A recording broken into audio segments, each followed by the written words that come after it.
Hello everyone, welcome back to the channel. Today I'm going to show you how to use OLA Refund Voucher.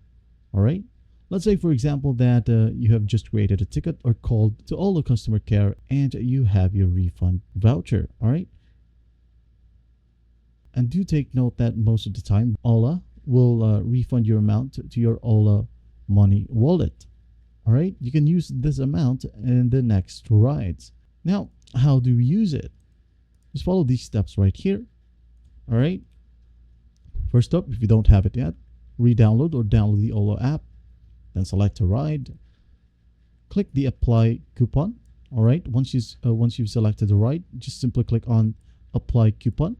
Enter the gift voucher, which is given to you by the customer care or which is on your account. Then once done, just click on apply. Then confirm your booking. Important note here, you can only use OLA gift vouchers for any category except OLA share, rentals, auto, bike, and shuttle.